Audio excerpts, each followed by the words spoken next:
لوگوں کے تانوں کی پرواہ مت. جب ایک چیز آپ کے بس میں نہیں ہے تو اس پہ سوچنا کیسا.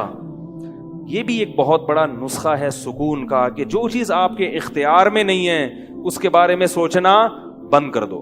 دیکھو نوح علیہ الصلوۃ والسلام اپنے بیٹے کی ساری زندگی تربیت کرتے رہے مگر وہ کافر نکلا. آخری وقت میں نوح علیہ السلام کو اپنے بیٹے پر کتنا پیار آیا کہ میری کشتی میں سوار ہو جا. بیٹا کہتا ہے سآوی الی جبل یعصمنی من الماء, میں پہاڑ پہ چڑھ جاؤں گا جو مجھے پانی سے بچا لے گا. پیغمبر کو اپنی اولاد سے بہت محبت ہوتی ہے, بہت زیادہ ہے. جیسے یعقوب علیہ السلام کو تھی نا اپنے بیٹے سے. کتنا درد ہوگا اس وقت نوح علیہ السلام کے دل میں, کیسے تڑپ رہے ہوں گے. لیکن بیٹا باز نہ آیا. وحال بینہم الموج فکان من المغرقین, ایک موج آئی اور اس کو غرق کر دیا. نوح علیہ السلام نے اللہ سے دعا مانگی ان ابنی من اہلی, اے اللہ میرا بیٹا میرے اہل و عیال میں سے ہے, تو نے تو وعدہ کیا تھا تو میرے اہل و عیال کا خیال کرے گا. اللہ نے کیا فرمایا انہ لیس من اہلک, یہ تیرے اہل میں سے نہیں ہے, اس کا عمل ٹھیک نہیں ہے. فلا تسألنی ما لیس لک بہ علم, دوبارہ یہ سوال مجھ سے مت کرنا. اب یہ نہیں کہ نوح علیہ السلام بیٹھ گئے اور یہ کیا ہو گیا اور اب سوچیں یہ تو بڑھ گیا. بس نوح علیہ السلام نے فوراً استغفار کیا. اعوذ بک ان اسألک ما لیس لی بہ علم, اے اللہ میں تجھ سے پناہ مانگتا ہوں ایسی چیز کی, میں تجھ سے ایسا سوال کروں جس کی دلیل میرے پاس نہیں. بس بھول گئے. اب یہ تھوڑی کہ روتے رہیں بیٹھ کے, بھئی جو چیز بس میں نہیں ہے چھوڑ دو. تو ہم بہت ساری چیزوں کی ٹینشن لیتے ہیں جو ہمارے اختیار میں نہیں ہے. پیٹرول مہنگا ہو رہا ہے, بیٹھ کے خام میں پریشان ہے. بھائی تم سے پوچھ کے تھوڑی مہنگا ہوا ہے. غم کرنے سے اگر وہ سستا ہو جائے تو رو. میرے پاس تھی Kawasaki G T O, Kawasaki G T O 125. آپ کو پتا ہے کیا بائک تھی وہ, ہم نے بھی بڑے شوق پالے ہیں ایک زمانے میں. میں اس میں پیٹرول ٹھیک ٹھاک ڈلتا تھا. اب جب پیٹرول مہنگا ہوتا تو سب سے زیادہ متاثر میں ہوتا تھا اس سے. 50 والوں کو کچھ نہیں ہوتا تھا. تو میں ایک دفعہ پیٹرول پمپ گیا, میں نے پیٹرول ڈلوایا اس میں, تو اس نے کہا وہ 5 روپے پر لیٹر بڑھ گیا ہے. مجھے بڑا غصہ آیا. میں نے ساتھ والے سے کہا, میں نے کہا یار یہ کیا مذاق ہے یار, ہر تھوڑے دن کے بعد 5 روپے بڑھ رہا ہے, تو آپ کو غصہ نہیں آیا؟ اس نے کہا صرف میرے لیے تھوڑی بڑھ رہا ہے, پوری قوم کے لیے بڑھ رہا ہے نا. تو مجھے اس کی بات بڑی اچھی لگی. اس نے کہا میرے اکیلے کے لیے بڑھے تو مجھے غصہ ہے, سب کے لیے بڑھ رہا ہے تو چلو ٹھیک ہے. اس دن کے بعد سے اب تک پیٹرول بڑھنے پر مجھے غصہ نہیں آیا. میں یہی کہتا ہوں یار مجھے ٹینشن لینے سے کیا ملے گا. 100 روپے لیٹر بڑھ جائے, زیادہ زیادہ یہ ہوگا, بہت زیادہ بڑھے گا تو گاڑی بیچ دو. بھائی نہیں ہمارے کنٹرول سے باہر ہو گئی ہے, گاڑی بیچ دو, دوبارہ آ جاؤ, ٹیکسی پہ آ جاؤ, پھر بھی ہے تو پھر رکشے پہ آ جاؤ, پھر چنچی پہ آ جاؤ, پھر پیدل ہو جاؤ. جو چیز اختیار میں نہیں ہے اس کی ٹینشن لینا حماقت ہے. بات آ رہی ہے سمجھ میں؟ اسی طرح یاد رکھو اولاد کی تربیت کا معاملہ ہے. ہمارے ہاں جو لوگ نئے نئے دیندار بنتے ہیں یا پرانے بھی, وہ چاہتے ہیں میرا گھر 100% خلفائے راشدین جیسا بن جائے, جبکہ بیگم پہ کنٹرول نہیں ہوتا, وہ الگ سمت میں جا رہی ہوتی ہے. اب آپ نے ڈنڈا چلانا شروع کر دیا, بچے باغی ہونا شروع. وہ بجائے دین پہ آنے کے ابا کو مکھنچو سمجھنا شروع کر دیتے ہیں اور بغاوت پھیلتی ہے. تو بھائی آپ اعتدال سے تربیت کی کوشش کرو. ہو گئی ٹھیک ہے, نہیں ہوئی ہم سے نہیں سوال ہوگا, ہم جو کر سکتے تھے ہم نے کر لیا. تو ہم نے نا بہت ساری چیزیں, یہ ہو رہا ہے معاشرے میں غلط, یہ ہو رہا ہے, وہ والے وہ جماعت کیوں آ گئی, وہ جماعت کیوں آ گئی, وہ فلاں فرقہ کیوں بڑھ رہا ہے, یہ والے کی کم ہو رہے ہیں, وہ زور سے آمین کیوں کہہ رہے ہیں, وہ آہستہ آمین کیوں کہہ رہے ہیں, ٹھیک ہے نا, وہ رفع الیدین کیوں کر رہا ہے, وہ رفع کیوں نہیں کر رہا.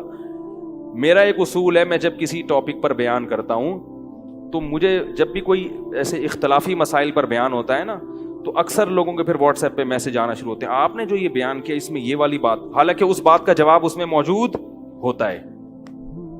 تو میں پھر مزید جواب نہیں دیتا, میں کہتا ہوں پورا بیان سنیں. وہ پھر جواب بھیجتے ہیں کہ ہم نے پورا بیان سنا ہے. میں کہتا ہوں دوبارہ سنیں. کہتا ہے سنا تو ہے, مجھے جواب نہیں ملا, جبکہ مجھے پتا ہوتا ہے جواب اس میں ہے. میں کہتا ہوں پھر تیسری بار دوبارہ سنیں, کیونکہ اس سے زیادہ کہ ہم مکلف نہیں. اب یہی تھوڑی کہ ایک ہی چیز کو لے کے پھر وہی سوال وہی جواب وہی سوال وہی جواب. پبلک کے پاس تو ٹائم ہے, وہ تو کرتے رہیں گے اور آپ کی صلاحیتیں بیکار ضائع ہوتی رہیں گی. بھائی ہم نے ایک ٹاپک پر بات کی, پورا کور کیا اس کو, مجھے اچھی طرح معلوم ہے آپ کے ان تمام سوالات کا جواب اس میں موجود ہے. اب بار بار سوال کرو گے تو ہم نئے سرے سے جواب دے کے ٹائم ضائع. یہ ٹینشن ہے خام خواہ کی کیوں پالیں؟ ٹینشن پتہ ہے کیا ہوتی ہے؟ ٹینشن یہ ہوتی ہے کہ یار اتنی تفصیل سے میں نے بیان کیا پھر بھی لوگوں کی سمجھ میں نہیں آ رہا, ہائے یہ کیا یار, یہ کیا. اس سے آپ خام خواہ میں آپ کے سر کے بال غائب ہوتے رہیں گے. تو ہم یہی کہیں گے اے اللہ ہم سے جو ہو سکا تھا ہم نے کر دیا. اب سمجھ میں آنا سمجھانا کس کے بس میں ہے؟ اللہ کے بس.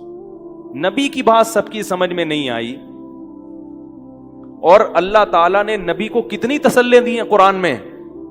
نبی کو بار بار کہا کہ آپ جو سمجھا رہے ہیں پھر بھی یہ نہیں سمجھ رہے تو ٹینشن نہ لیں.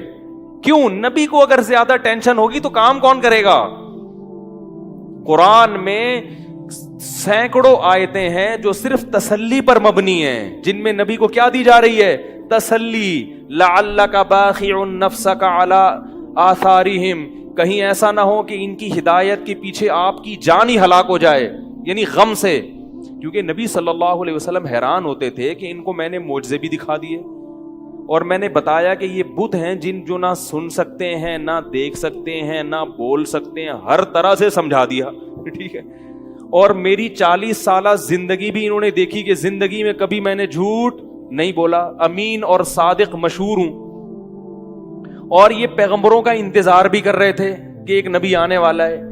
سب چیزیں ہو گئیں پھر بھی نہیں مان رہے, تو ٹینشن تو ہوتی ہے نا.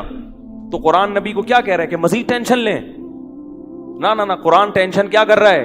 کام. نہ ٹینشن نہ لیں, ٹینشن نہ لیں. ما انت علیہم بمسیطر, آپ ان پر نگہبان نہیں ہیں, داروغہ نہیں ہیں, گن پوائنٹ پہ نہیں لائیں گے آپ کسی کو, آپ سے سوال نہیں ہوگا. آپ بلغ ما ارسل الیک من ربک, آپ کا کام ہے پہنچانا. یہاں تک کہ اپنے سگے چچا ایمان نہیں لے کر آ رہے, جنہوں نے آپ کو پالا بچپن سے. چلو وہ تو دشمن تھے, وہ ایمان نہ لائیں تو انسان صبر کرتا ہے, یہ تو دشمن ہے. اپنے سگے چچا جنہوں نے بچپن میں پالا, کفالت کی آپ کی, 3 سال رسول اللہ صلی اللہ علیہ وسلم کا بائیکاٹ کیا ہے قریش نے, کھانا پینا بند کر دیا, شعب ابی طالب کی گھاٹی میں بند کر دیا بنی ہاشم کو, کہ ان کا 3 سال تک کوئی لنک نہیں ہوگا ان سے, تاکہ یہ رجوع کریں اپنے دین سے.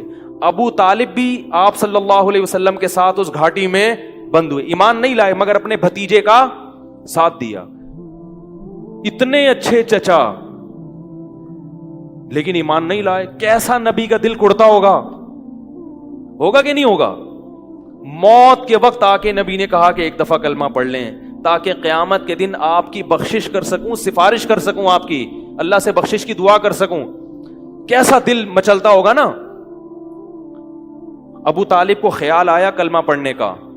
قریش کے جو سردار تھے انہوں نے ابو طالب کو دیکھنا شروع کر دیا کہ کلمہ, کتنا غصہ آیا ہوگا نبی کو ان سرداروں پہ کہ میرا چچا جس نے میری اتنی کفالت کی, مجھ سے اتنی محبت کی, آج وہ میرے سامنے جہنم کی آگ میں داخل ہو رہا ہے اور یہ کمبخت کھڑے ہوئے اس کو ورغلا رہے ہیں.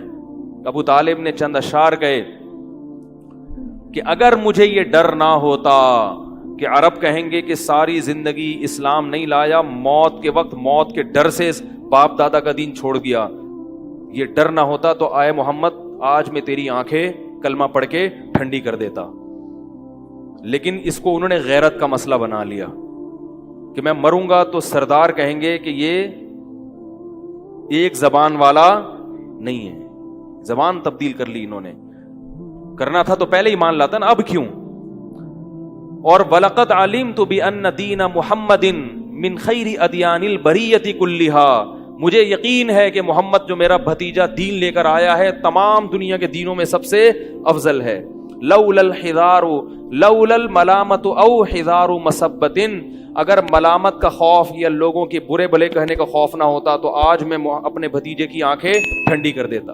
کیسا دل کڑا ہوگا میرے بھائی, کیسا, جس کو جہنم کی آگ کا یقین ہے اور ان کو معلوم ہے کہ میرا چچا جہنم کی آگ میں داخل ہونے والا ہے, کیسا تڑپ رہے ہوں گے. اور ابو طالب کی آنکھیں بند ہو گئیں. نبی صلی اللہ علیہ وسلم اتنے غمزدہ ہوئے. اللہ نے پھر کیا دی؟ تسلی کی آیتیں کہ ٹینشن نہ لو. یہ میں آپ کو کیوں واقعات سنا رہا ہوں کہ جب اتنے بڑے بڑے غم کے واقعات میں اللہ ٹینشن لینے کو پسند نہیں کر رہے, تو ہماری چھوٹی چھوٹی, اس کی پکوڑے کی دکان چل گئی, میری دکان بند ہو گئی, اس کو سواری مل گئی ہے بھائی رکشے میں, مجھے سواری نہیں ملی, ان چیزوں میں ٹینشن لینے کا کیا مطلب؟ بہت مشکل ہے یار, کیا کریں یار. ہماری ٹینشن یہی ہوتی ہے نا یار, سیٹنگ وہاں چل رہی تھی, ابا نے رشتہ وہاں طے کر دیا. یہ کوئی ٹینشن کی چیز ہے؟ ٹینشن تو وہ ہے جو نبی کو ہوئی تھی.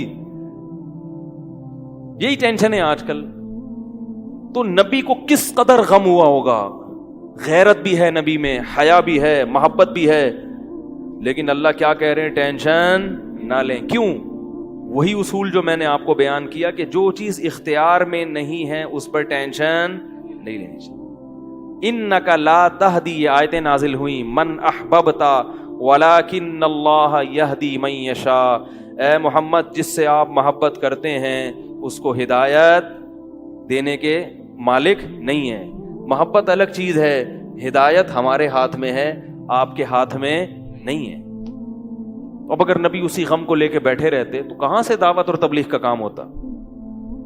آپ صلی اللہ علیہ وسلم سے حضرت عائشہ نے پوچھا کہ ابو طالب جو اتنی خدمت کرتا تھا, آپ کی کرتے تھے, اور اتنا کچھ انہوں نے کیا, کیا یہ نیکیاں قیامت کے دن کام آئیں گی؟ آپ نے فرمایا ہاں. کتنا کام آئیں گی کہ جہنم کے نچلے طبقے سے اللہ اٹھا کے اوپر والے طبقے میں لے آئے گا, اور پاؤں میں صرف آگ ہوگی مگر اس سے دماغ ایسے کھولے گا جیسے ہانڈی. ابو طالب پورے جہنم کی آگ میں نہیں ہوں گے, صرف ان کے پاؤں جہنم کی آگ میں ہیں. اس سے پتہ چلتا ہے کافر کی نیکیاں کام تو آتی ہیں مگر عذاب کم کرنے میں, عذاب ختم کرنے میں نہیں. بھی ہم دیکھتے ہیں کہ دنیا میں بہت کچھ غلط ہو رہا ہے, دلائل کے انبار لگا دو پھر بھی لوگ نہیں مانتے, اور فرقواریت, ایک دوسرے پہ تان و تشنی, گھریلو حالات میں گڑبڑ. تو اس میں اگر آپ ٹینشن لینا شروع کر دو گے تو پھر سوائے ڈپریشن کی گولیوں کی ایک نئی ٹینشن لگ جائے گی. جس دن گولی نہیں کھائی اس دن عجیب سا ہو گیا. ڈپریشن کا مریض کو جس دن گولی نہ ملے وہ خود گولی کی طرح بن جاتا ہے. وہ پھر کئی لوگوں کو گولیاں کھانی پڑتی ہیں اس سے بات چیت کے بعد. تو اس لیے میرے بھائی دو چیزیں یاد رہیں گی, ایک نیند اور دوسرا ٹینشن. جتنا ہو سکے, پھر بھی اللہ کی طرف سے ہوتی ہے, ایسا نہیں ہے کہ ناممکن ہے 100% ہی ختم ہو جائے, یہ تو ممکن نہیں ہے, لیکن بہت سی چیزیں خود مسلط کی ہوئی ہیں.